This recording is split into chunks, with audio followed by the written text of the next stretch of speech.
Les pays du groupe BRIC+ explorent des moyens de favoriser une utilisation accrue des monnaies locales dans leurs échanges commerciaux, au lieu de se reposer sur un petit nombre de devises principales, principalement le dollar américain et l'euro.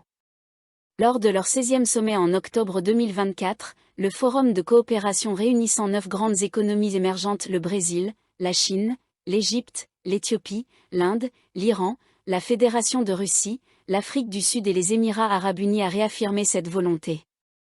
L'économiste Lauren Johnston, LJ, a récemment publié un article sur ce sujet. The Conversation Africa, TC, lui a demandé son avis. TC, pourquoi les pays des BRICS souhaitent-ils commercer en monnaie locale? LJ, il existe des raisons économiques et politiques d'utiliser les monnaies locales. Le commerce en monnaie locale réduit les coûts de transaction et diminue la dépendance de ces pays aux devises étrangères. Depuis plusieurs siècles, l'économie mondiale s'est développée de manière à rendre certaines devises plus précieuses et plus fiables pour le commerce international. Parmi elles figurent le dollar américain, l'euro, le yen japonais et la livre sterling. Ces devises ont de la valeur partout dans le monde, car elles proviennent de pays avec des économies solides et une longue histoire de commerce international. Les détenir est perçu comme sûr, grâce à leur stabilité et à leur acceptabilité globale. Cependant, pour les pays du Sud global, comme l'Éthiopie, dont la monnaie, le birr, n'est pas acceptée à l'international, les échanges commerciaux sont bien plus complexes. Ces pays peinent souvent à générer suffisamment de devises fortes via leurs exportations pour acheter les produits nécessaires sur les marchés internationaux ou rembourser leurs dettes libellées dans ces devises. Cela freine leur croissance et leur développement économique. Par conséquent, même un commerce partiel en monnaie locale entre membres des BRICS pourrait stimuler la croissance et le développement. La Russie, exportatrice de pétrole, représente un cas particulier. Bien qu'elle soit moins contrainte par le manque de devises étrangères, elle est soumise à de lourdes sanctions financières en raison de sa guerre contre l'Ukraine. L'utilisation de diverses devises dans ces transactions pourrait l'aider à contourner ces sanctions. Sur le plan politique, le recours à d'autres devises est principalement motivé par le désir de réduire la vulnérabilité face aux sanctions.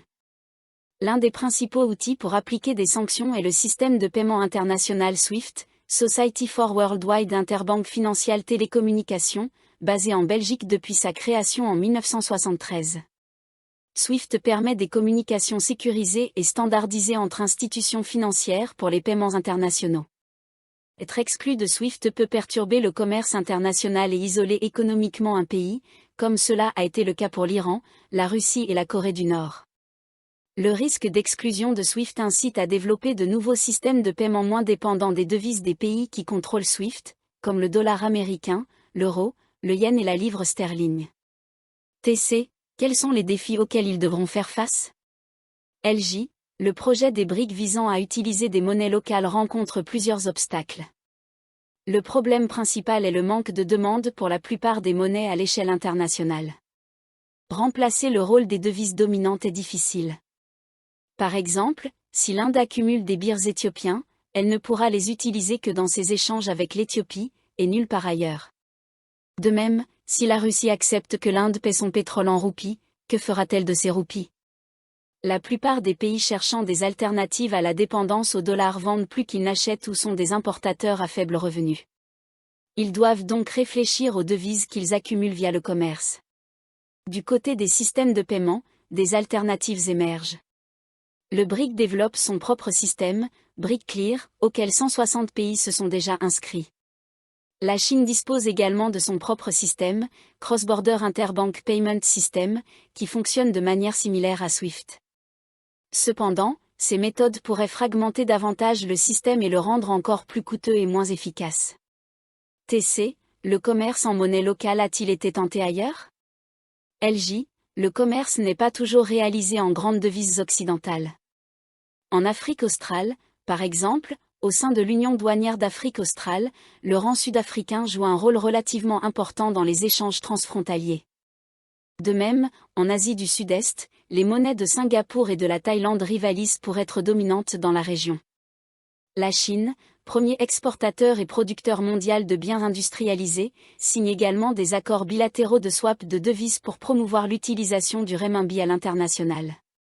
Pour contourner les sanctions, l'Inde et la Russie ont récemment testé l'utilisation de la roupie pour leurs échanges. Depuis la guerre en Ukraine, les exportations de pétrole russe vers l'Inde ont fortement augmenté, et 90% de ce commerce bilatéral s'effectue en roupies et en roubles. Cela pose cependant un défi à la Russie: que faire des roupies accumulées, qui sont actuellement placées dans des banques indiennes ou investies dans des actions locales? Un autre exemple est le modèle de commerce par troc mis en place par la Chine. Ce modèle consiste à exporter des machines agricoles vers un pays africain et à être payé dans la devise locale, qui est ensuite utilisée pour acheter des biens dans ce pays. Ces biens sont ensuite importés en Chine, où ils sont revendus en renminbi. Le Ghana est un pays impliqué dans ce modèle, bien que des défis tels que la digitalisation des paiements et la confiance entre partenaires commerciaux subsistent. TC, comment les nations des BRIC devraient-elles structurer leur arrangement? LJ, il n'existe pas de solution simple ou facilement extensible pour réduire la dépendance aux grandes devises internationales ou contourner SWIFT. Un système de paiement numérique rapide, efficace et fiable est nécessaire. Il devrait équilibrer la demande de devises, être accessible et ne pas alourdir les coûts pour les pays non participants. Cependant, tous les membres des BRIC ne partagent pas les mêmes priorités. Par exemple, bien que la Russie puisse vouloir accélérer ces changements, cela pourrait moins convenir à d'autres membres. Je recommande que les BRIC progressent par étapes. Dans l'immédiat, ils pourraient commencer par réaliser une partie de leurs échanges commerciaux en monnaie locale.